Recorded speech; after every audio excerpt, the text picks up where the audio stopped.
sempurnakanlah niat karena sempurnanya niat sebanding dengan sempurnanya pertolongan Allah. Ya. Sempurnakan niat karena sempurnanya niat insya Allah sebanding dengan sempurnanya pertolongan Allah. Jadi kalau kita bertanya teman-teman semua, apa yang perlu saya perbaiki pertama kali Kang Arif kalau saya mau nikah dengan laki-laki atau perempuan yang baik, yang perlu kita perbaiki adalah niat kita, hati kita, seberapa jujur kita sama Allah Subhanahu wa ta'ala. Kalau akang-akang tadi bilang, Kang saya mau cari jodoh yang saya bisa bersama tujuannya menuju surga. Kang saya mau cari jodoh yang bisa sakinah mawadah rohmah. Jujurlah kepada dirimu, jujurlah kepada Allah di akhir malammu. Kalau engkau jujur, Allah insya Allah akan kabulkan. Tapi kalau enggak jujur kita yang paling tahu misalnya, ya kan? Karena nikah ini teman-teman itu ibadah.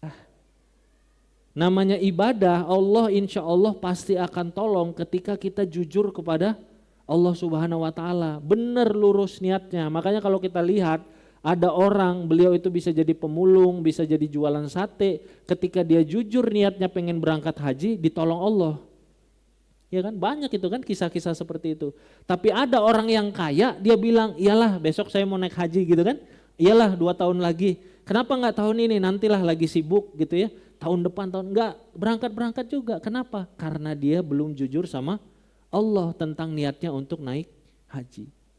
Dan namanya ibadah, semakin besar ibadah, semakin besar biasanya tantangan. Ibadah mau ke masjid tantangannya lebih sedikit daripada ibadah mau umroh. Kalau mau umroh itu biasa tantangannya keluarkan uang, tantangannya luangkan waktu 9, 10, 11 hari kan harus kosongkan. Apalagi nanti kalau haji. Haji itu tantangannya keluarkan uang, sabar menunggu porsinya. Bahkan kalau sudah haji kita harus siapkan 42 hari kita fokus untuk ibadah kepada Allah Subhanahu wa ta'ala. Ibadah semakin besar, tantangannya semakin besar. Tapi kuncinya kalau kita jujur kepada Allah, Allah pasti tolong kita. Jadi wajar Kang, kalau namanya nikah itu ibadah, ibadahnya besar, ibadahnya panjang, ada ujian. Tapi kuncinya jujurlah dulu sama Allah Subhanahu wa ta'ala. Kalau kita jujur, Allah insya Allah pasti akan tolong kita.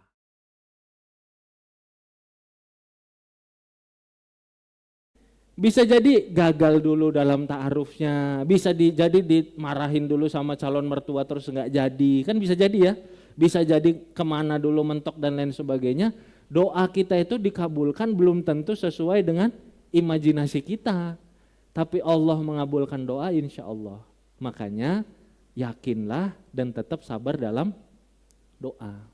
Gitu. Tetap sabar dalam doa. Ya insya Allah nggak ada yang didoain di sini ketemu anjing dulu digigit baru ketemu jodoh, enggak ya.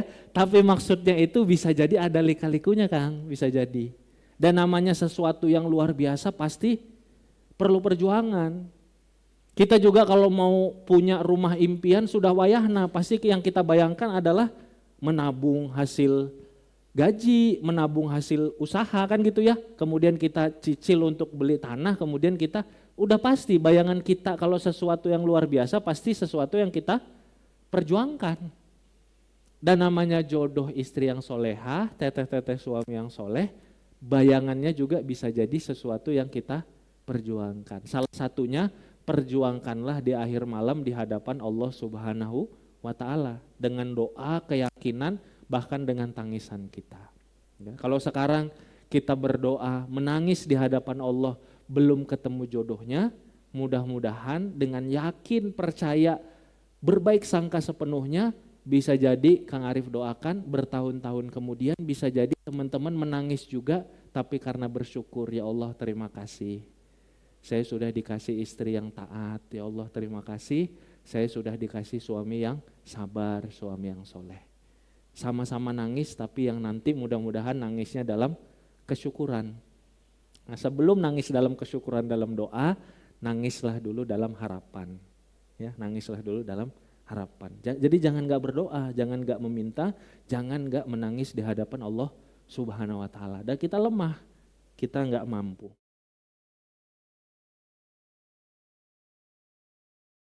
Jodoh bagian dari rizki, memperluas rizki adalah dengan memperluas silaturahim, sudah jelas. Memperluas rizki adalah dengan memperluas silaturahim. Bagaimana caranya? Caranya adalah pertama, kalau akang-akang silaturahimnya insya Allah sudah luas, teteh-teteh sudah luas, biasanya, dan silaturahimnya tentu luas di tempat yang tepat ya. Bukan silaturahim sama bapak-bapak yang sudah tua, kemudian, tapi itu bisa juga. Bapak-bapak sudah tua kan biasanya punya anak ya, nah itu bisa juga jalan.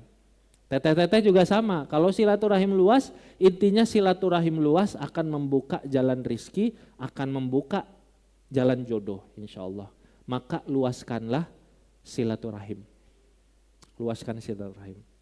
Bisa jadi kita ketemu langsung orangnya, oh iya aktif di Al-Latif, oh iya aktif di Salman, oh iya aktif di Darut Tauhid, aktif di mana, ketemu dalam kepanitiaan dan lain sebagainya, minta bantu kepada ustadz atau kepada sahabat yang sudah nikah untuk jadi pendamping, kita ta'aruf dengannya. Bisa jadi. Jadi silaturahim bisa jadi kita ketemu dengan orangnya. Yang kedua, silaturahim bisa jadi kita ketemu dengan orang yang bisa kita minta bantuan. Kalau kitanya orang bergaul, ini biasanya yang paling sering ini Kang, sebenarnya yang seperti ini ya Akang dan Teteh. Biasanya kalau kitanya orang bergaul sama sahabat-sahabat kita, sama senior-senior kita, ketika kita bergaul dengan sahabat-sahabat yang bisa jadi sebagiannya sudah menikah, mulailah perhatikan siapa sahabat-sahabat kita kalau yang laki-laki yang soleh, insya Allah kemungkinan istrinya solehah. Dan kalau istrinya solehah, orang yang solehah insya Allah sahabat-sahabat dekatnya insya Allah solehah juga. Jadi curhat sama sahabat yang soleh yang udah nikah tadi. Karena insya Allah bisa jadi dan kemungkinannya ini sangat besar, dia sahabat-sahabat istrinya ada yang belum menikah. Biasanya yang paling sering kayak gini, kalau dalam kita berkomunitas, dalam kita bersosialisasi dan lain sebagainya.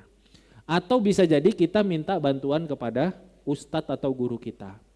Atau kalau perlu silaturahim di Al-Latif, alhamdulillah teman-teman di Taharuf Series dari teman-teman panitia, insya Allah nanti ujung dari pembelajaran kita bareng-bareng ini adalah difasilitasi untuk ta'aruf bagi yang memang punya komitmen dan keseriusan.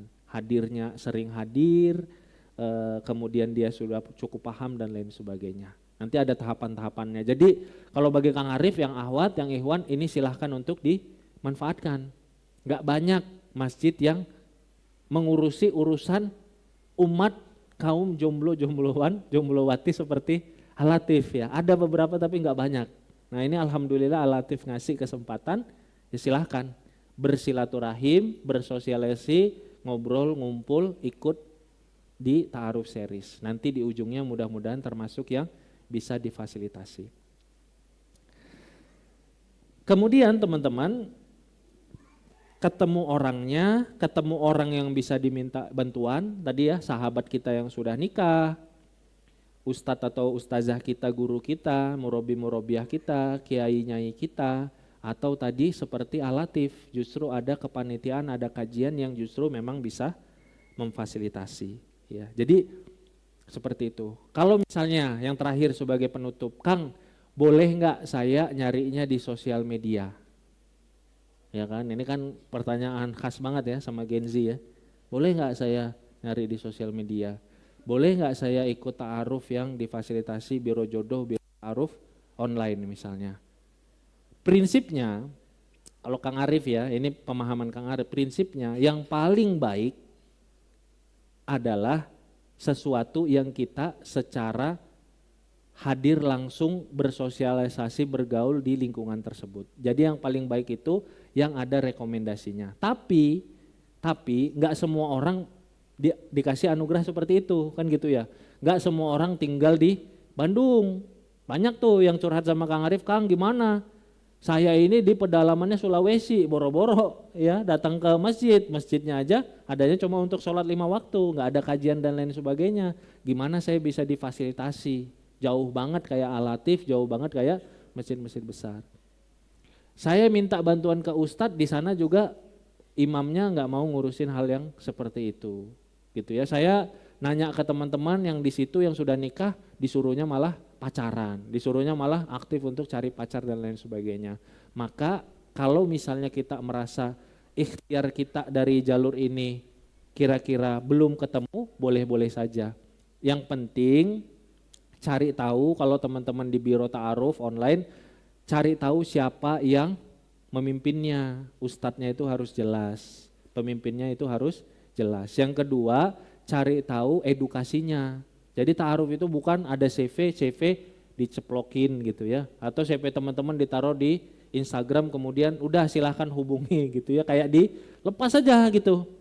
Teman-teman kan bahaya, apalagi yang ahwat ya, tiba-tiba teman-teman dipajang profilnya, tiba-tiba masuk 1000 email, teman-teman juga bingung yang seperti itu. Maka ada edukasinya, yang ketiga ada filternya, ada pendampingannya. Nah alhamdulillah di Al-Latif itu difasilitasi secara offline nanti di ujung acara ini. Maka Kang Arif sarankan, insya Allah mudah-mudahan yang di sini salah satu ikhtiarnya bisa. Tapi kalaupun tidak seperti itu, boleh-boleh saja dengan 3 catatan tadi. Ya, mudah-mudahan bermanfaat.